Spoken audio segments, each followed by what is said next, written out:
అలాగే దేవుడు మనతో ఏది మాట్లాడబోతున్నారో ఆ మాటలు వినడానికి మనందరం సిద్ధపడదాం. చిన్న ప్రార్థన చేసుకుని దేవుని వాక్యంలోనికి వెళ్దాం. ప్రేమగల తండ్రి, మహోన్నతుడా, మీ ఉన్నతమైన ఘనమైన నామానికి స్తుతి స్తోత్రములు తండ్రి.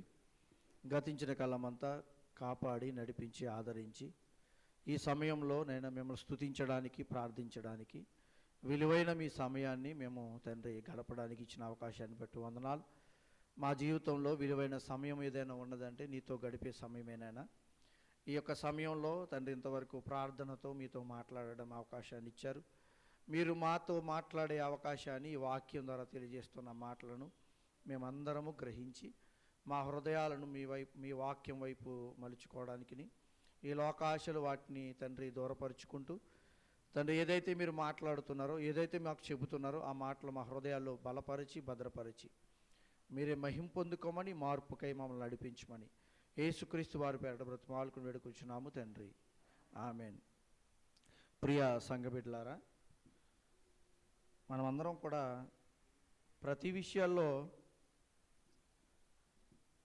ఎన్నెన్నో శ్రమలో ఎన్నెన్నో బాధలు పడుతూ జీవితాన్ని కొనసాగిస్తున్న వాళ్ళమే ప్రతి ఒక్కరము కూడా. నాకు బాధ లేని వాడు అంటూ ఉన్నారంటే భూమి మీద కష్టమే. నాకు తెలిసి ప్రతి మనిషికి బాధలు ఉన్నాయి. అవి ఎలా కొని తెచ్చుకున్నాం అంటే మనంగా తెచ్చుకున్నవి కొన్ని ఉంటాయి, కొన్ని మనకు తెలియకుండా వచ్చే బాధలు ఉంటాయి. అయితే మనం దేవుని వాక్యాన్ని ఆలోచిస్తే, దేవుని వాక్యాన్ని బట్టి మనం పరిశీలించగలిగితే కొన్ని సందర్భాలు వాక్యాలు దేవుడు శోధిస్తున్నట్టుగా కనిపిస్తుంటుంది. అవునా? ఒక వాక్యాన్ని చూద్దాం ఒకసారి. హెబ్రీయులకు రాసిన పత్రిక 11వ అధ్యాయము. హెబ్రీయులకు రాసిన పత్రిక 11వ అధ్యాయము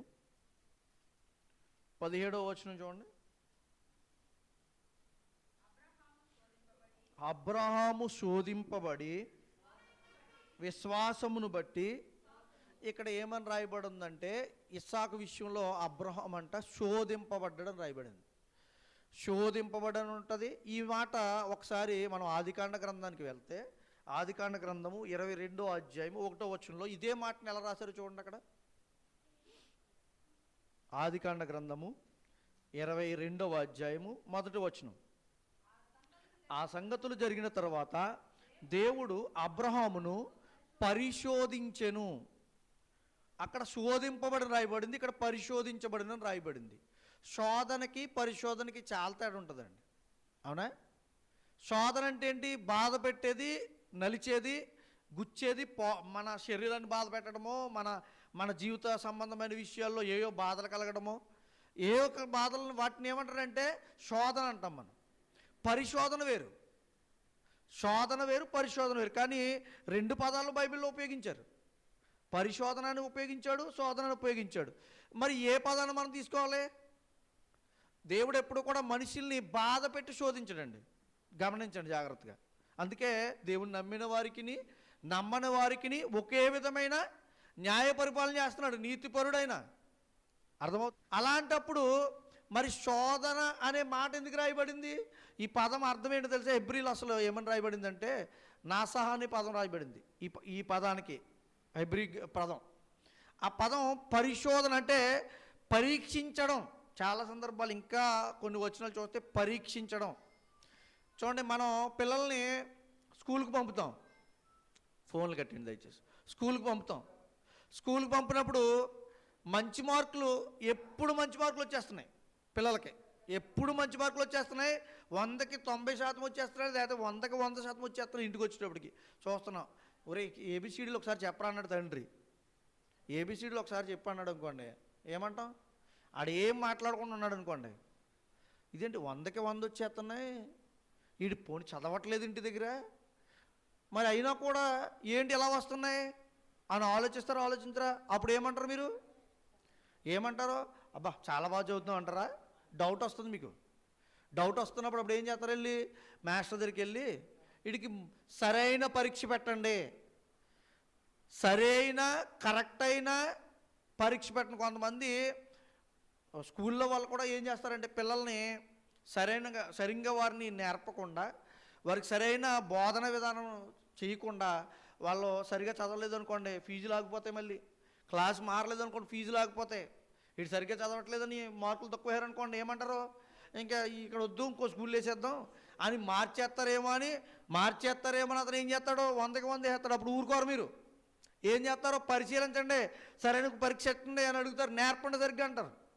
మరి మన జీవితంలో ఒక స్కూల్లోనో లేకపోతే వ్యాపారాల్లోనో లేకపోతే ఇంకొక పరిస్థితుల్లోనో మనం ప్రతిదాన్ని అడుగుతున్నామే, మనకేదో బాధ ఉంది, బలహీనత ఉంది.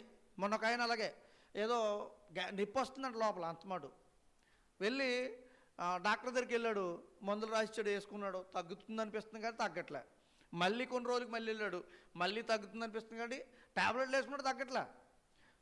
ఇదేంటి ఇలా ఉంది? సరైన డాక్టర్, సరిగ్గా పరిశీలించే డాక్టర్ ఎవరో తెలుసుకోండి. ఆయన దగ్గరికి వెళ్ళి తెలుసుకుని వస్తానని అక్కడికి వెళ్ళి మళ్ళీ పూర్తిగా మొత్తం అన్ని స్కానింగ్ చేయించుకుని అసలు ఏ బాధ లేదని మనిషికి ఎలా ఉంటుందో తెలుసా? ఏదన్నా ఉన్నదనేటప్పటికి మొత్తం మైండ్ అంతా బ్లర్ అయిపోద్ది, ఇంక అసలు ఆలోచనలు ఏమి రావు. నాకు ఏదో జరిగిపోతుందేమో, నా శరీరంలో ఏమైపోతుందో. అప్పుడు ఏమంటారు తెలుసా? సరిగ్గా పరిశీలించండి, సరిగ్గా పరీక్షించండి, అంతేనా? డాక్టర్ దగ్గరికి వెళ్ళి అంటే మొన్న చూసారు, మళ్ళీ వచ్చావేంటమ్మా, మీరు సరిగ్గా పరీక్షించండి, ఏం అర్థం కావట్లేదు నాకు, మళ్ళీ అలాగే వస్తుంది నొప్పి, మళ్ళీ అలాంటి బాధే ఉంది, ఏంటండి ఇది అని డాక్టర్ని వెళ్ళి అడుగుతాం కదా. మరి మన జీవితంలో, ఆత్మీయ జీవితంలో బ్రతుకుతున్నాం మనం, దేవుని దగ్గర దేవుని వాక్యాన్ని వింటూ బ్రతుకుతున్నాం మనం, మన జీవితాన్ని పరిశీలించేవాడు ఉన్నాడని మీకు తెలుసా? మన బ్రతుకుని, మన మాటలని, మనం జీవిస్తున్న జీవితాన్ని పరీక్షిస్తున్న దేవుడు ఉన్నాడని మీకు తెలుసా? తెలీదా? తెలుసా? మరి అలాంటప్పుడు మనం ఎలా ఉండాలి? అందుకే ఒకసారి ఒక మాట చూద్దాం. దేవుడు ఎలాంటి వాడో తెలుసా? యోహాను రాసిన మొదటి పత్రిక 3వ అధ్యాయము 19వ వచనం. ఇందువలన మనము సత్య సంబంధులమని ఎరుగుదుము, దేవుడు మన హృదయము కంటే అధికుడై సమస్తమును ఎరిగి ఉన్నాడు గనుక మన హృదయము ఏ విషయములలో మన యందు సరిపోద్దండి. ఇక్కడ దోషారోపణ దేవుడు చేయక్కర్లొద్దంట. దేవుని ఆలోచన, దేవునికి ప్రణాళిక, దేవుడికి ఉన్న స్థితి ఎలాంటిదంటే మన హృదయాల కంటే అధికుడు. అంటే మనం ఏం ఆలోచిస్తున్నామో, మన హృదయంలో ఏది తలంపు ఉందో, ఎందుకు దేవుని దగ్గరకు వస్తున్నామో, ఎందుకు దేవుని సన్నిధానం మనం ఉంటున్నామో, ఎందుకు దేవుని ప్రార్థిస్తున్నామో మనకంటే ఎవరికి ముందు తెలుసు. అందుకే మనం చాలా జాగ్రత్తగా ఉండాలి. హృదయాల కంటే అధికుడైన మనం అనుకుంటాం, నా మనసులో అనుకున్నది ఇతరులకు తెలియదు కదా, నా మనసులో నేను ఊహిస్తున్నది వాడికి తెలియదు కదా, ఇతనికి తెలియదు కదా అని అనుకుంటాం. కానీ మనకు ఒక విషయం తెలియాలి, నీ హృదయాల్ని పరిశీలిస్తుంది ఎవరో? దేవుడు. ఆయనకు దొరకకుండా ఉంటావా? ఆయన ఎలాంటి వాడు తెలుసా? నీ హృదయాముల కంటే అధికుడు, హృదయాంతరంగములను ఎరిగిన యెహోవా అంటాడు దేవుడు బైబిల్లో. మొత్తం మన ఏదేది ఆలోచిస్తున్నామో, ఏది చేయబోతున్నామో, ఏది చేయడానికి సిద్ధపడుతున్నామో దేవుడికి తెలుసు. అంటే దేవుడికి తెలుసు కదండి, ఆపేయచ్చు కదండి అంటారు. అందుకే మనం ఆగస్టు 15 ఒక పాట పాడుతుంటారు. ఏంటది? ఆగస్టు 15కి ఏమొస్తుంది మనకి? వచ్చిందని మనం గుర్తుంచుకుంటాం. మన దేశంలో ఆగస్టు 15ని ఒకటి గుర్తుపెట్టుకుంటాం. ఏంటి? స్వాతంత్ర దినోత్సవం. మీకు ఒక విషయం చెప్పనా? మనిషికి ఈ లోకంలో మనిషిని తయారు చేసి స్వాతంత్రంగా దేవుడు మొట్టమొదట మానవుడికి ఇచ్చేశాడు. స్వాతంత్రం అంటే మనిషి నుంచి మనిషికి స్వాతంత్రం వచ్చింది, మరో దేశం పరిపాలన నుంచి స్వాతంత్రం వచ్చిందని మనం అనుకుంటున్నాం. కానీ ప్రతి మనిషికి దేవుడు ఈ లోకంలో స్వాతంత్రాన్ని ఇచ్చేశాడు. అందుకే ఆ స్వాతంత్రపు నీ జీవితంలో, ఒరే నువ్వు నాకు చెప్పడం ఏంటి అంటుంటారు చూడండి. అంటే నీకంటూ ఒక ఆలోచన ఉంది, నీకంటూ ఒక ప్లానింగ్ ఉంది, వాటి ప్రకారం నువ్వు బ్రతుకుతావు అనమాట. ఎవరు చెప్తే నువ్వు వినవు. అంటే నీకు అర్థమైందా? అంటే నీకంటూ ఒక స్వాతంత్రం ఉంది. అది ఇచ్చింది ఎవరో తెలుసా? దేవుడు. దేవుడు ఇచ్చాడు కాబట్టే పరిశీలిస్తున్నాడు మనల్ని. నీకు స్వాతంత్రం ఇచ్చాడు, నువ్వేం చేస్తావు? నీకు అవకాశం దొరికింది, తప్పు చేసే అవకాశం, పాడు అయిపోయే అవకాశం వచ్చింది, లేకపోతే ఇష్టానుసారంగా జీవించే అవకాశం వచ్చింది, నువ్వేం చేస్తావు అని నీకు వదిలిపెడుతున్నాడు దేవుడు, అంతే తప్ప దేవుడు నిన్ను పాడు చేయాలని కాదు. కొంతమంది అంటారు దేవుడు నాకు ఈ శ్రమ వచ్చిందంటే దేవుడు వల్ల వచ్చిందంటారు. దేవుడు కాదండి. ఒకవేళ నువ్వు సాతానుకి అవకాశం ఇస్తే సాతాను ద్వారా నీలో జరగాలి తప్ప నీ జీవితంలో దేవుడు ఎప్పుడు కూడా. ఒకసారి ఒక మాట చూడండి, యాకోబు పత్రిక 1వ అధ్యాయము 13వ వచనం చూద్దాం. యాకోబు రాసిన పత్రిక. దేవుడు కీడు విషయమై శోధింపబడనేరడు, ఆయనని ఎవరిని శోధింపడు కనుక ఎవడైనా శోధింపబడినప్పుడు నేను దేవుని చేత శోధింపబడుచున్నానని అనకూడదు. ఒకవేళ మీరు ఏమన్నా బాధపడుతున్నారనుకోండి ఏదైనా విషయాలు బట్టి, నా జీవితంలో ఇది జరిగింది దేవుడు చేశాడని మీరు నిందయొద్దు. జాగ్రత్త, దేవుడు మీకు హెచ్చరిక చేస్తున్నాడు. ఎప్పుడైనా గోపుని మీరు మాట తడబట్లు అనేసరేమో దేవుని వల్ల వచ్చిందండి ఇదని లేదు. ఒకసారి కింద వచ్చిన చదవండి, కింద మాట చదువుతున్నాడు కదా, ప్రతివాడు తన స్వకీయమైన దురాశ చేత ఏడబడబడి మరల కొల్పబడిన వాడై శోధింపబడును. ఎప్పుడు శోధింపబడతామో తెలుసా? ఎప్పుడు బాధలు వస్తాయో తెలుసా? స్వతహాగా నీకేవో ఆశలు ఉన్నాయి, స్వతహాగా నీకేదో కోరికలు ఉన్నాయి, వాటిని తీర్చుకోవడానికి నీ యొక్క జీవితాన్ని ఆ వైపు మల్లుకున్నావు. దేవుడు చెప్తున్న విషయాన్ని మానేసావు, దేవుడు చెప్తున్న మాటల్ని వదిలేసావు, దేవుడు ఇస్తున్న ఆజ్ఞని పక్కకు పెట్టావు, నీ ఇష్టానుసారంగా వెళ్ళిపోవటం మొదలుపెట్టి నువ్వేమంటున్నావు? దేవుడు ఇచ్చాడు కాబట్టి ఈ శ్రమలో దేవుడు కాపాడతాడో బాధ పెడతాడో ఒక వచనం ఉంది కదా, అది తీసుకుని ఇక్కడ లింక్ చేసుకుంటాం. కాదు, ఏది గాయపరచువాడును గాయం కట్టువాడు నేనే అన్నాడు కదా. అంటే గాయం చేస్తాడంటే దేవుడే కదా బాధ పెట్టేది అని అనుకుంటాం. కాదు, ఇది కాదు. శ్రమలు పెట్టే బాధలు పెట్టి వచ్చి మన జీవితాల్లో మనం చేసిన కార్యాలు బట్టి వచ్చినాయి మనల్ని గుణపరుచుకోవడానికి దేవుడు ఎట్టింది కాదు. గమనించుకోండి. అందుకే అన్నాడు కదా, ఇంతకు ముందు చదివాము, ఏమన్నాడో మనల్ని పరిశీలించుకుంటే, మనం శోధించుకుంటే బయటకు వచ్చేస్తాయి విషయాలు. ఎవరో చెప్పకూడదు. నువ్వు దేవుని దగ్గరికి వెళ్ళి అడుగు, నువ్వు ప్రార్థన చేసి అడుగు. సరే అండి, అప్పుడు దేవుని చేసి అడగడం కూడా ధైర్యం సరిపోతుంది. నువ్వు కూర్చుని ఆలోచించు, అసలు నేనేం చేశాను నాకు ఈ కష్టం రావడానికి, నేనేం చేశాను నాకు ఈ బాధ రావడానికి. ఒకసారి పరిశీలించు దేవుని దగ్గర, నీకు నువ్వే, తర్వాత దేవుని దగ్గరికి వెళ్ళు. అంటే అలాంటిది లేదు మనుషుల్లో. అందుకే దేవుడిని ఎప్పుడు కూడా నిందేయకూడదండి. దేవుడు మన హృదయాల కంటే అధికుడు. అంతేకాదు, కీర్తన గ్రంథం 139వ అధ్యాయం 1వ వచనం నుంచి చదవండి. యెహోవా నన్ను పరిశోధించి తెలుసుకొని ఉన్నావు. ఎంత తెలుసా దేవుడికి తెలుసా? దేవుడు పరిశీలించడం అంటే, పరిశోధించడం అంటే ఎంతవరకు పరిశోధిస్తున్నాడో తెలుసా? 4 పాఠాలు చెప్తారు, 4 పాఠాల్లో 4 క్వశ్చన్లు ఇస్తారు మాస్టర్లు. దేవుడు పాఠాలు కాదు, నీ జీవితాన్నే పాఠంగా పెడుతున్నాడు. నీ బ్రతుకుకి ఇతరుల బ్రతుకు చూపించి, అదిగో వాడు అలా బ్రతికాడు కదా, ఎలా పాడైపోడో చూడని చూపిస్తున్నాడు, వాడు అలా మాట్లాడితే ఏమైపోవడం చూపిస్తున్నాడు. అయినా కూడా మనం మారుతున్నారా? చదవండి మాట, మళ్ళీ ఇంకా చదవండి. నీవు నన్ను పరిశోధించి తెలుసుకొని ఉన్నావు. నేను కూర్చుండుట నేను లేచుట నీకు తెలియను, నాకు తలంపు పుట్టక మునుపే. ఎంత గొప్ప దేవుడు చూడండి మన దేవుడు, ఎంత గొప్ప దేవుడు, ఎంత తెలుసుంటాయనికి మన హృదయాలు తెలుసు. కొంతమంది ఉన్నారు దేవుడిగా పిలవబడేవారు, వాళ్ళకి ఇతరులు ఏమో ఆలోచిస్తున్నారో కూడా తెలియదు. కానీ మనము నమ్మిన ఈ తండ్రి అయిన దేవునికి, మనల్ని ఈ లోకానికి పంపి పుట్టించిన దేవునికి ఏం తెలుసా? నీ హృదయంలో ఏదైనా ఆలోచన, రేపు జరగబోయే ఆలోచన ఉందా, అది నీకు రాకముందని తెలుసు. మరి అలాంటప్పుడు మార్చేయచ్చు కదా నువ్వు అనొద్దే. నీకు స్వేచ్ఛాజీవిగా ఇచ్చాడు నీ దేవుడు లోకంలో, నువ్వేం చేస్తావో చూస్తున్నాడు. నిజమే కదండి. నేరాలు, ఘోరాలు, ఎన్నెన్నో బాధలు, ఎన్నెన్నో హత్యలు, ఎన్నెన్నో మానభంగాలు ఈ లోకంలో జరుగుతున్నాయి. మరి ఎందుకు జరుగుతున్నాయి? నిజంగా దేవుడే ఉంటే ఆపేయచ్చు కదా అని అంటాం మనం, అంతే కదా, ఆపేయచ్చు కదా అంటాం. ఎందుకు? దేవుడు నీకు స్వేచ్ఛ ఇచ్చాడు, నువ్వేం ఆలోచిస్తున్నావు? నీ జీవితం, రాబోయే జీవితాన్ని కూడా నువ్వు ఆలోచించగలుగుతున్నావా? తర్వాత ఈ లోకంలోనే బ్రతుకుతున్నప్పుడు తర్వాత రోజుల్లో మన జీవితం ఏమైపోతుందో ఆలోచించావా లేదా నిన్ను అడుగుతున్నాడు. అందుకే అంటున్నాడు దేవుడు పరిశోధిస్తాడంట. మళ్ళీ ఇంకా చదవండి. నా నడకను నా పడకను నీవు పరిశీలన చేసి ఉన్నావు, నా చర్యలన్నిటినీ నీవు బాగుగా తెలుసుకున్నావు. దేవుడు తెలుసండి. మీరేం చెప్పక్కర్లొద్దు, మీరేం మాట్లాడక్కర్లొద్దు. నోటు నుంచి మాట, కొంతమంది అంటారు ఒరే ఆ నోట్లోంచి మాట వస్తే చెప్పేస్తాను రాడు ఏంటంటారు. నీ నోటి మాట కాదు కదా, నీ హృదయంలో ఏం ఆలోచించో దేవుడు తెలుసు.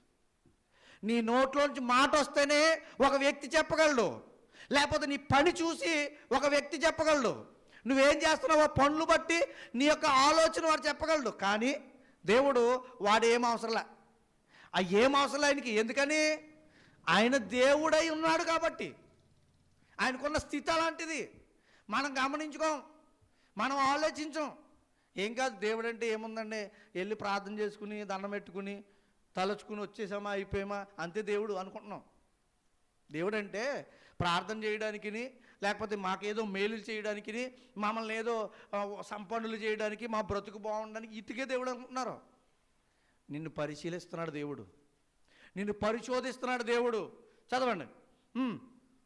యెహోవా మాట నా నాలుకకు రాకమునుపే అది నీకు పూర్తిగా తెలిసి ఉన్నది, వెనుకను ముందును నీవు నన్ను ఆవరించి ఉన్నావు.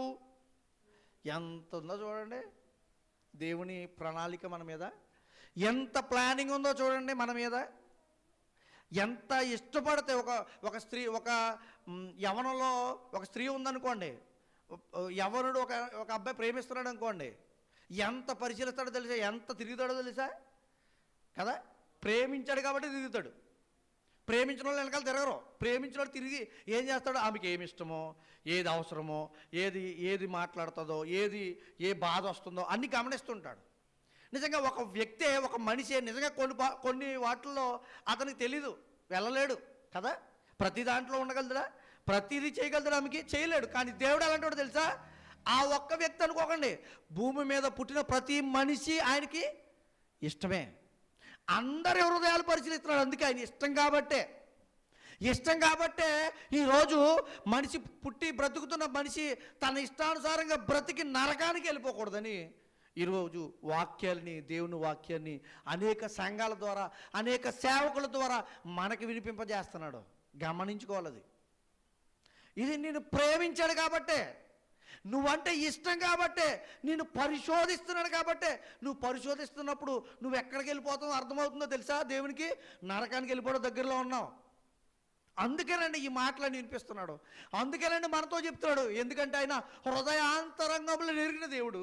హృదయాంతము, మన హృదయంలో ఏది ఆలోచిస్తున్నామో, ఏది మాట్లాడడానికి నోట్లోంచి బయటకు రాబోతుందో అన్నీ కూడా ఆయన తెలుసు. కానీ ఎప్పుడైనా దేవా నా హృదయాన్ని పరిశీలించాను ఎప్పుడైనా అడగరా? అడగం. అలా అడిగితే కరెక్ట్గా బ్రతికేస్తాం. ఎప్పుడైనా దేవుణ్ణి, దేవా ఏమడుగుతామో తెలుసా?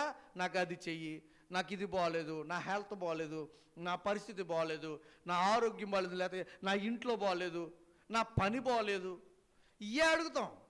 ఎప్పుడైనా దేవుణ్ణి నా హృదయము బాగలేదు నాయన, నా మాటలు బాగలేదు నన్ను మార్చు, నా బ్రతుకు బాగలేదు మార్చు, నేను ఈరోజు మారాలనుకుంటున్నాను దేవుడి దగ్గర తీర్మానం చేసుకోవాలి. ఎంతమంది ఉంటారు సంఘానికి వచ్చి?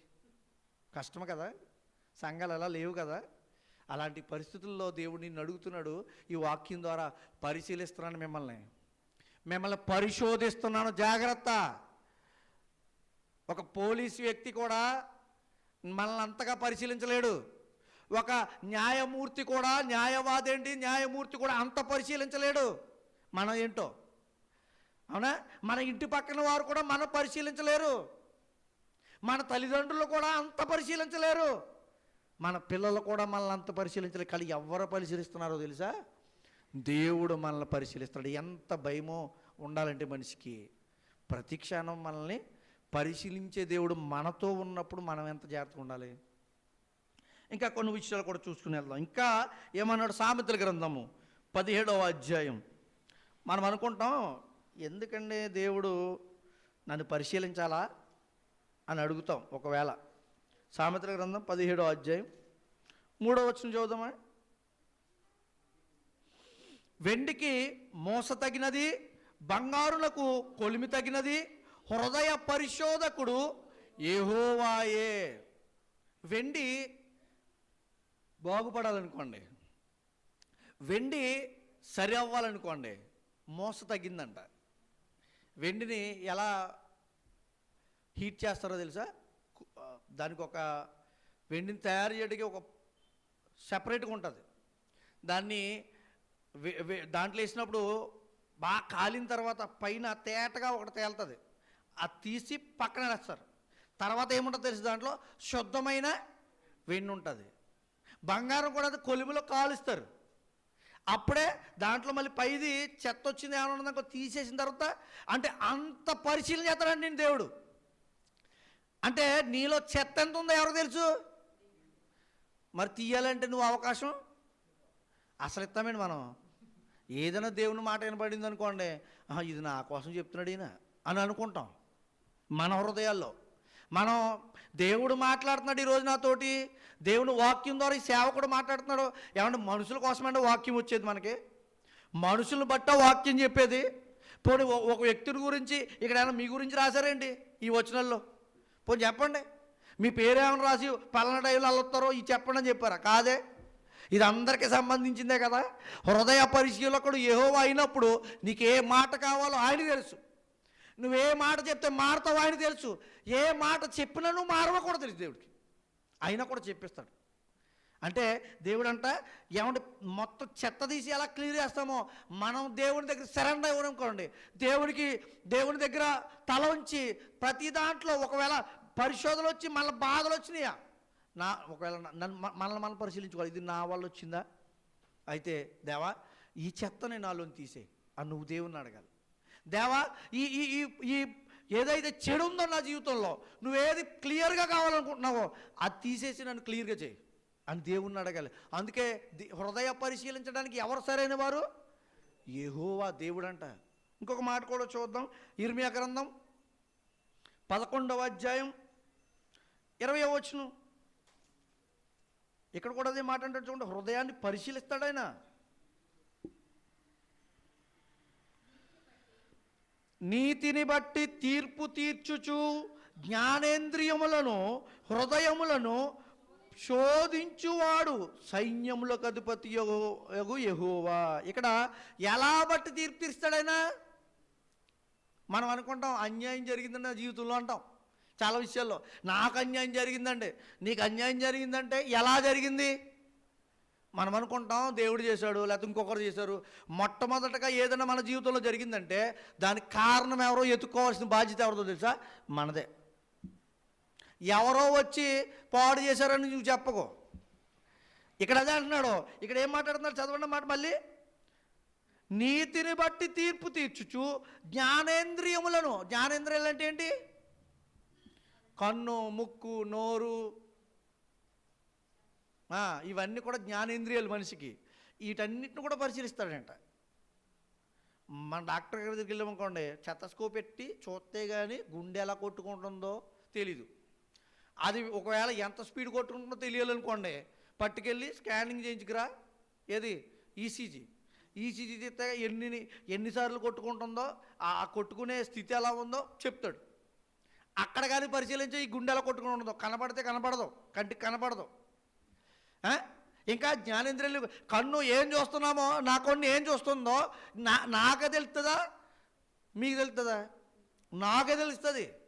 దేవుడిని అడిగితే దేవుడు అంటాడు, నీ కన్ను ఏం చేస్తుందో చూసుకో అబ్బాయి, నువ్వేం చేస్తున్నావు, నీ నాలుక ఏం మాట్లాడుతుందో చూడబ్బాయి, ఏది తిందామనుకుంటుందో, ఏం మాట్లాడుతుందో. అంటే ఎంత పరిశీలిస్తున్నాడో చూడండి. మనం కూడా పరిశీలించి మనం మన గురించి ఇన్ని పరిశీలించుకోము, కానీ దేవుడు ప్రతి దాన్ని స్కానింగ్ చేస్తున్నాడు. మనం స్కానింగ్ సెంటర్ దగ్గరికి వెళ్తే కొన్ని అంటాడు, ఒక ఆయన అంటాడు, డాక్టర్ గారు స్కానింగ్ సెంటర్లో తేలలేదండి, సిటీ స్కాన్కి వెళ్ళండి అంటాడు, అది రేట్ ఎక్కువ. అంటే డాక్టర్లు కూడా తెలియని జబ్బులు, బాధలు ఉన్నాయి. మరి దేవుడైతే అలాంటి వాడు కాదు. వీటన్నిటికంటే ఆయన అధికుడు, గొప్పవాడు, వీటన్నిటిని చేసినాడు ఆయన అండి. గుండెని తయారు చేసింది ఆయన, నాలుకను తయారు చేసింది ఆయన, కంటిని ఇచ్చింది ఆయన. ఇది ఎప్పుడు తెలుస్తుంది తెలుసా? ఆ అవయవము నువ్వు కోల్పోయిన తర్వాత తెలుస్తుంది వాటి విలువేంటో. ఏమంటే ఇంత పరిశీలిస్తున్న దేవుడికి మనం ఎంతవరకు మనం సరెండర్ అవుతున్నాం, ఎంతవరకు విధేయత చూపిస్తున్నాం. ఎప్పుడు కూడా దేవుణ్ణి మనం బాధ పెట్టకూడదు. నువ్వు చేస్తావా చేయవా, చేస్తావా చేయవా. చాలామంది నాకు జరగాల్సిందే, దేవా నువ్వు నాకు జరగాల్సింది ఈ విషయం, నీ చిత్తమైతే చెయ్యని అడగవే. యేసుక్రీస్తు వారు అడిగారు, నా శిలువను తప్పించవా అని అడిగారా? అధికారం ఉందా ఆయనకి? తప్పించేస్తావా లేదా అంటే తప్పించేస్తాడు దేవుడు. కానీ ఆయనకి అధికారం ఉన్నా కూడా నీ చిత్తమే. ఏమంటే ఆయనకంటే గొప్పను మనం. ఇప్పుడే కళ్ళు తెరవబడును గాక అంటున్నామంటే అర్థం ఏంటి? ఇలాంటి పరిస్థితులు ఇప్పుడే ఈమె జీవితంలో ఇన్ని జరుగును గాక. యేసుక్రీస్తు వారు ఎలా వద్దన్నారా బాబు? ఈ పరిస్థితుల్లో ఆలోచించండి. దేవుడు మన హృదయాలని పరిశీలిస్తున్నాడో. తెస్సలోనికి రాసిన మొదటి పత్రిక 2వ అధ్యాయము 4వ వచనం కూడా చూద్దాం. తెస్సలోనికి రాసిన మొదటి పత్రిక 2వ అధ్యాయము 4వ వచనం.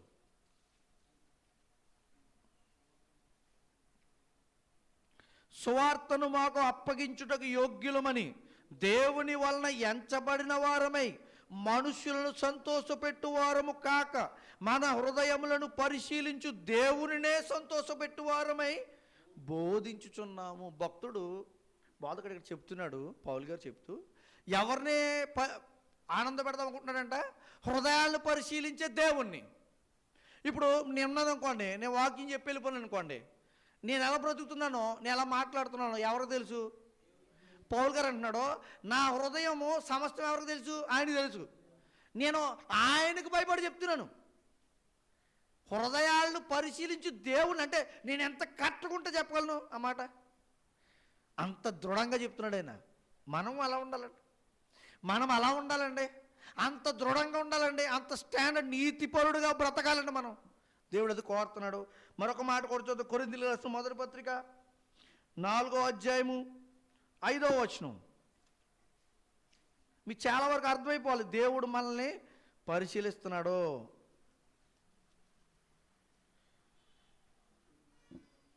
కొరింథీయులకు రాసిన మొదటి పత్రిక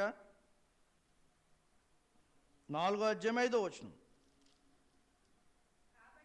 కాబట్టి సమయము రాకమునుపు అనగా ప్రభువు వచ్చు వరకు దేనిని గూర్చి తీర్పు తీర్చకుడి. ఆయన అంధకారమందలి రహస్యములకు వెలుగులోనికి తెచ్చి హృదయములోని ఆలోచనలను బయలుపరుచినప్పుడు, అంటే మనం ఏం ఆలోచిస్తున్నామో ప్రతిదాన్ని బయట పెడతాడండి దేవుడు. జాగ్రత్తగా గమనించండి. మనం ఇప్పుడు ఏం ఆలోచిస్తున్నామో, ఏ ఆశ కలిగి ఉన్నామో, ఏ మాటలు మాట్లాడడానికి మనం ప్రిపేర్ అవుతున్నామో, రేపు చూద్దాం వాడు గొడవ, రేపు ఆగు, ఎలాగో రేపు చెప్తాను అంటుంటారు చూడండి. అవన్నీ ఎప్పుడు చేస్తారంట బయటికి? ప్రభువు వచ్చినప్పుడంట ప్రతి విషయం బయట పెట్టేస్తారంట. మనం జాగ్రత్తగా ఉండాలి. అంటే నా విషయాలు తెలియదు అనుకుంటున్నారేమో మీరు, నా గురించి ఎవరికీ తెలీదు అని నేను అనుకుంటున్నానేమో. కానీ నా హృదయంలోని నేను చేస్తున్న పనులు కానీ నా ప్రతిదాన్ని ఎవరు చూస్తున్నారో? దేవుడు చూస్తున్నాడు. అవన్నీ బయట పెడతాడంట. నిజంగా ఎవరన్నా విషయాలు బయట పెట్టామనుకోండి, ఏమన్నా విషయాలు ఎంత సిగ్గు అనిపిస్తుంది, ఎంత సిగ్గు అనిపిస్తుంది అండి? సిగ్గు అనిపిస్తుంది కదా. ఏదైనా తప్పు చేసామనుకోండి, మనం అది బయట పెట్టారనుకోండి, సిగ్గు అనిపిస్తుందా? సిగ్గు అనిపిస్తుంది. ఎవరైనా సిగ్గుపడాల్సిందే. ఆ టైంలో తప్పు చేసామంటే సిగ్గుపడాల్సిందే. మరి ఆ సమయం వస్తుందని దేవుడు చెప్తుంటే నువ్వెంత జాగ్రత్తగా ఉండాలి. సిగ్గుపడే సమయము నీ జీవితంలో రాకూడదంటే నీ హృదయాన్ని సరి చేసుకో అని దేవుడు చెప్తున్నాడు ఈరోజు. సిగ్గుపడే సమయం ఒకటి ఉంది. దేవుడు అన్ని విషయాలు బయట పెట్టేస్తాడంట. నిజంగా అది ఏమనుకుంటున్నాడు అర్థం కావట్లేదురా. కానీ ఈ పనులన్నీ జరుగుతున్నాయి అంటుంటాం మన మనుషుల గురించి. ఆడ ఆలోచన ఏంటో నాకు అర్థం కావట్లేదురా, ఇలా చేస్తున్నాడు వీడు అంటుంటారు చూడండి. కానీ ఆ ఆలోచనలన్నీ బయట పెట్టేస్తాడంట దేవుడు. భయమే కదా ఇది. భయం ఉండాలా? ఎంతవరకు పరిశీలిస్తాడో దేవుడు. శోధించేవాడు కాదు, పరిశోధించేవాడు. మనల్ని ఎలా కడగాలో, ఎలా సరిచేయాలో ఆయనకు తెలుసు. అందుకే ఇన్ని మాటలు రాశాడు. 66 పుస్తకాల గ్రంథాన్ని మన చేతిలో పెట్టి, ఎందుకండి ఒక పుస్తకం రాసి పరలోకం ఒక మాట రాస్తే సరిపోతుంది కదా. ఒరే నువ్వు క్రీస్తుని నమ్మి బతికితే పరలోకం లేకపోతే నరకం, ఒక మాట రాస్తే సరిపోతుంది కదా. ఇన్ని విషయాలు ఎందుకు చెప్పాలి మనకి? 66 పుస్తకాలు ఇప్పుడు చాలామంది అంటున్నారు కదా, భూత పుస్తకం అని కొంతమంది అంటున్నారు కదా, వాళ్ళకి తెలియని బుద్ధి లేని అజ్ఞానులు మాట్లాడుతున్న మాటలు వారికి తెలియదండి ఎందుకు రాశాడు. మరి నీకు నాకు తెలుసా? మనం అర్థం చేసుకుంటున్నామా? మరి అర్థం చేసుకున్న వాడు బ్రతుకుతున్నామా? బుద్ధి లేనివాడు ఎలా బ్రతకడో, వాడు మాట చెప్తాడు నిందేసి వెళ్ళిపోతాడు అంతే. అసలు విషయం చెప్పుదాం రారా వింటావా అంటే వినడు. ఎన్ని విషయాలు ఉన్నాయండి. మరి ఇంత గ్రంథాన్ని ఇచ్చి దేవుడు ఎప్పుడైనా ఈ విషయాల గురించి మన జీవితంతో ఈ మాటలు ఎందుకు ఉపయోగపడతాయి, ఈ మాటలు వింటే నా జీవితం ఎలా మారుతుంది, ఈ మాటల ద్వారా నన్నేం చేయాలనుకుంటున్నాడు దేవుడు అని ఎప్పుడైనా దేవుని అడిగారా? నన్ను మార్చే మాట ఈరోజు వినిపింపజేయని సంఘానికి వచ్చినప్పుడు ప్రార్థన చేసుకుని వచ్చిన వాళ్ళు ఎవరున్నారు చెప్పండి? సంఘానికి వచ్చేటప్పుడు దేవుడి రోజు నాతో మాట్లాడాలి నాయన అని ప్రార్థన చేసుకునే వచ్చే సభ్యులు ఎంతమంది ఉంటారు చెప్పండి? తక్కువ.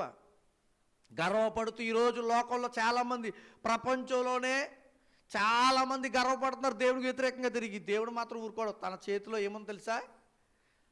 ఈ ప్రపంచం అంతా ఎవరి చేతిలో ఉంది? అందుకే కార్చిచ్చు అమెరికాలో తగలడిపోతుంది. ఎన్ని వేల కిలోమీటర్లనండి, మొత్తం మంచి దాంట్లో సంపన్నులు ఉన్నారు. అమెరికాలోనే గొప్ప రాష్ట్రం అది కాలిఫోర్నియా, లాస్ ఏంజల్స్ దేశంలోనే గొప్ప రాష్ట్రం అది, డబ్బున్న రాష్ట్రం. అక్కడ అందరూ ఫిలిం యాక్టర్లు, ఫిలిం సిటీలు ఇవన్నీ ఉంటాయి అక్కడ. మొత్తం ఏంటంటే బొగ్గైపోతుంది పరిస్థితి. ఎవరికి తెలుసు? నీ హృదయం ఎవరికి తెలుసు? మొన్ననే ఒకళ్ళు అక్కడ మీటింగ్ జరిగితే అన్నారంట, దేవుడు ఏమన్నాడో ఏం చేస్తాడో అని. ఉట్టిదే ఇదంతాను, మనుషుల నుంచి మనుషులు వస్తున్నాం కాబట్టి దేవుడు ఉన్నాడు ఎక్కడ ఉన్నాడో అని. ఇప్పుడు మాట్లాడమనండి ఆ మాట. జ్ఞానం కలిగిన వ్యక్తులు కూడా ఈరోజు పరుగులు పెడుతున్నారు. డబ్బు కలిగిన వ్యక్తులు కూడా ఇల్లు వదిలి పారిపోతున్నారు. ఇలాంటి పరిస్థితులు ఒక్కో దేశంలో ఒక్కొక్కటి అండి. కెనడాలో ఎక్కువ మంచు, మరొక దేశంలో ఇంకొకటి, ఒక చోట తుఫాన్లు, సౌదీ అరేబియాలో వరదలు. ఏంటి పరిస్థితులు? కొంతమంది అంటారు యేసుక్రీస్తు రాకడ జరుగుతుందండి. పోలే రాకడ జరుగుతుంది అనుకోండి, ఓ విధంగా ఈ సూచనలు అనుకోండి. మరి ఎంతవరకు మార్పు చెందారు? క్రైస్తవులే. అన్యుల పక్క పెట్టండి, క్రైస్తవులు ఎంతమంది బాప్తీసం పొందారు ఈ వీటి వల్ల? లేదే, మార్పు చెందట్లేదే. అంటే దేవుడు చూపిస్తున్నాడు. ఎందుకు తెలుసా? ఈ హృదయాలను పరిశీలించు యెహోవా ఆయనే. నీ హృదయాల గురించి ఆయనకు తెలుసు. నువ్వేం ఆలోచిస్తావో, ఎలా నీకు చెప్పాలో ఆయనకు తెలుసు. అందుకే ప్రపంచంలో ఉన్న మేధావులు అనుకుంటారు మాకంటే గొప్పలు ఎవరున్నారు, మాకంటే తెలిసింది ఎవరికి అని అనుకుంటారు. నీకు తెలిసింది కొంచెమే. ఒక తుఫాన్ వస్తే తట్టుకోలేవు, ఆగలేవు. ఒక నిప్పుకి తట్టుకోలేవు, పారిపోతావు. ఒక నీరుకు తట్టుకోలేవు, గాలికి తట్టుకోలేవు. ఇవన్నీ ఎవరి చేతిలో ఉన్నాయి? నిన్ను పుట్టించిన దేవుని చేతిలో ఉన్నాయి. అది మర్చిపోతున్నావు, ఆయన్నే వెక్కిరిస్తున్నావు. అందుకనే ఇలాంటి పరిస్థితులు వస్తున్నాయని ఒక్కసారి గమనించగలగరా? గలుతున్నారంటారు వాళ్ళు. మనం ఆలోచించాలి. ఎందుకంటే చెప్పనా, దేవుడు మన హృదయాలను ఎరిగినవాడు. మనం ఏం ఆలోచిస్తున్నామో, మనం ఏం మాట్లాడుతున్నామో, మనం ఎలా బ్రతకాలనుకుంటున్నామో.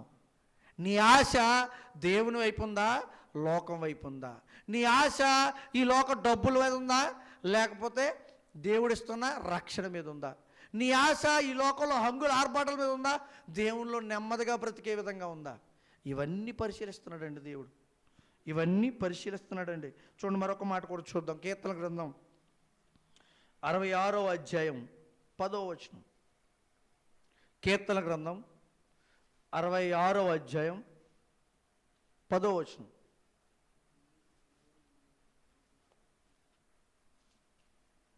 తీలేదు ఎవరు? దేవా, నీవు మమ్మను పరిశీలించి ఉన్నావు, వెండిని నిర్మలము చేయు రీతిగా మమ్మను నిర్మలులుగా చేసి ఉన్నావు.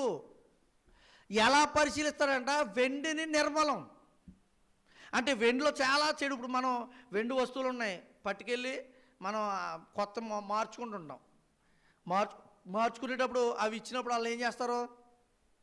వేడి దాంట్లో వేసి ఇదంతా కరిగించేస్తారు. నేను ఇంతకుముందు చెప్పాను కదా, తేటగా పైకి తేరిపోతుంది. అంతా తీసి పక్కకు పడేస్తారు. నిర్మలమైంది ఉంటుంది వెండి. అంత నిర్మలంగా దేవుడు అంట నిన్న చేయడానికి సిద్ధంగా ఉన్నాడు. మరి నువ్వు అవకాశం ఇస్తున్నావా? దేవుణ్ణి అడుగుతున్నావా, నన్ను మార్చేయను ఆయన?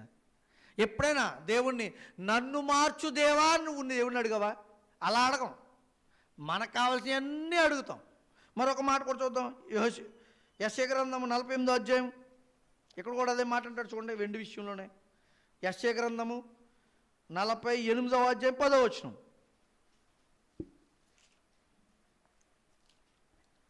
నేను నిన్ను పుటము వేసి తిని వెండిని వేసినట్లు కాదు, ఇబ్బందుల కొలుములో నిన్ను పరీక్షించి తిని. మరి ఇబ్బందుల కొలుము ఎలా వచ్చింది? దేవుడంట ఇబ్బందుల కొలుములో పరీక్షించాడంట, పుటం వేశాడంట, మనల్ని పరీక్షిస్తున్నాడంట. ఎలా? ఇబ్బందులు వచ్చినప్పుడు నువ్వు ఎలా ఉంటున్నావు? చాలామంది తప్పు చేసినప్పుడు మనకి ఏదైనా బాధ వచ్చిందనుకోండి, ఆ తప్పుని కప్పిపుచ్చుకుంటారు, తప్పుని చెప్పుకోరు, తప్పుని దాచుకుని వీళ్ళు మంచోళ్ళుగా చెప్తుంటారు. దేవుడు అంటున్నాడు, అప్పుడు నువ్వు ఎలా బ్రతుకుతున్నావో కష్టం వచ్చినప్పుడు నేను చూస్తున్నాను. ఆ టైంలో నువ్వు ఎలా ఉంటున్నావో నేను పరిశీలిస్తున్నాను అంటున్నాడు దేవుడు. ఇబ్బందుల కొలుములో, మరి ఇబ్బంది ఎలా వచ్చింది? దేవుడు ఇచ్చింది కాదు. ఇబ్బందుల కొలుములో నువ్వు ఎలా ఉన్నావో పరిశీలిస్తున్నాను నేను దేవుడు అంటున్నాడు. మరి అప్పుడు ఎలా ఉన్నాము? ఇబ్బందులు వచ్చినా కూడా అదే జీవితమా? అదే పాడుపడ్డ ఆలోచనలేనా? చెత్త ఆలోచనలేనా? ఏదో విధంగా మనం మంచోళ్ళు అనిపించుకోవాలనుకుంటున్నామా? అంతేగాని దేవుని దగ్గర ఒప్పుకొని మారుతున్నామా? ఇది దేవుడు చూస్తున్నాడు. ఇక్కడ అదే అంటున్నాడు. మళ్ళీ ఒక్కసారి మార్చవద్దాం. నేను నిన్ను పుటమి వేసి తిని వెండిని వేసినట్లు కాదు.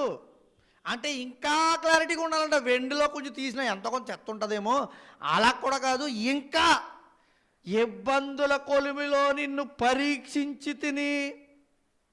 ఎందుకు పరీక్షిస్తున్నాడు దేవుడు? ఏమన్నా అసలు దేవుడు పరీక్షించడానికి అధికారం ఏముంది మనల్ని? అసలు ఉందంటారా? మామూలుగా ఆలోచిస్తే చాలామంది అంటారు, ఒరే నువ్వు నాకు చెప్పడానికి ఏం అధికారం ఉందని నువ్వు చెప్తున్నావు, నువ్వు నాకు చెప్పడానికి సరిపోవో. ఈరోజు తల్లిదండ్రులను అడిగే పిల్లలు ఉన్నారు, పిల్లల్ని అడిగే తల్లిదండ్రులు ఉన్నారు. లేరనుకుంటున్నారా? అబ్బబ్బా, పిల్లల్ని అడిగే తల్లిదండ్రులు నువ్వు నాకు చెప్పడం సరిపోవు అనేది ఉన్నారు, తల్లిదండ్రులు విషయంలో పిల్లలు ఉన్నారు. ఎందుకు ఇలా అయిపోతుంది అంటే మీరు గమనించట్లేదు. వాళ్ళు ఏం గమనించట్లేదు? మన హృదయాలన్నిటినీ పరిశీలించి దేవుడు మనకు ఉన్నాడు, ఆయన ఏదో ఒక రోజు మన మీద తీర్పు తీరుస్తాడని గమనించట్లేదు. పరిశీలిస్తున్నాడు నన్ను అని గమనించట్లేదు. కాబట్టి ఇలాంటి జీవితాలు ఈరోజు లోకంలో గడుస్తూ ఉన్నాయి, నడుస్తూ ఉన్నాయి. జాగ్రత్త, గమనించుకోండి, మార్చుకోండి. మారకపోతే దేవుడు మాత్రం వదిలేస్తాడు అనుకుంటున్నాం. ఏ వాక్యం చెప్పినప్పుడు ఏదో 10 నిమిషాలు ఇప్పుడు నేను చెప్తున్నా, నన్ను గద్దించుకున్నా, మీకు చెప్తున్నా, ఆయన చెప్తున్నాడని మీకు అనిపించినా ఏదో కాసేపు వెళ్ళిపోయామనుకుంటున్నాం. ఇంటికి వెళ్ళిన తర్వాత మన పనుల్లో, మనం చేస్తున్న మాటల్లో, మనం చూస్తున్న చూపులు, ప్రతిదాన్ని దేవుడు పరిశీలిస్తున్నాడని ఇప్పుడు వాక్యం ద్వారా మనం చూస్తున్నాం. ఇంకా చాలా ఉన్న విషయాలు, ఇంకా వచ్చే వారంలో కూడా ఇంకా ఈ పరీక్షించడమా శోధించడమా అనేది విషయాలు ఇంకా నేర్చుకుందాం. ఎవరెవరిని పరిశోధించాడు దేవుడు, వాళ్ళు ఎలా బ్రతికారు, మరి మనల్ని ఎలా పరిశీలిస్తున్నాడో మనం ఎలా బతుకుతున్నాం, ఇంకా ఎన్ని వస్తాయి నేర్చుకుందాం. దేవుడు అలాంటి అవకాశం మనకు దయచేయాలని దేవుడిని అడగాలి. దేవుడు ఇంటికి వెళ్ళామనుకోండి, ఇప్పుడే అడగండి. ఇంటికి వెళ్ళిన తర్వాత వదిలేండి, ఇప్పుడే అడగండి, దేవా ఇదిగో ఈరోజు నాతో మాట్లాడినప్పుడు నేను మారు మనసు పొందాలి, నా మనసు మార్చండి, ఎలా నేను నీ దగ్గర ఉండాలో, ఎలా నేను నీతో బ్రతకాలో, ఎలా నీతో నేను సహవాసం కలిగి ఉండాలో, నన్ను ఎంత పరిశీలిస్తున్నావో తెలిసిందని అర్థమైన వాళ్ళు ప్రార్థన చేస్తా. దేవుణ్ణి ఎదుట మనం ఒప్పుకుని మనం చేసిన కార్యాలయం ఉండొచ్చు, ఏదైనా ఉండొచ్చు, దేవుణ్ణి క్షమించమని అడిగి చేయకుండా ఉండడానికి శక్తిని, ఇలా తర్వాత మనం జాగ్రత్త ఉండడానికి దేవుడు శక్తిని అనుగ్రహించేలాగా ప్రార్థన చేసుకుంటూ మనం ముగించుకుందాం. ప్రార్థన చేసుకుందాం. మోకాలేయండి, ప్రార్థనలు ఏకీభవించండి. ప్రేమగల తండ్రి, మహోన్నతుడా, ఇంతవరకు విలువైన మీ యొక్క మాటలు మా హృదయాలతో మాట్లాడారు. నిజమేనా?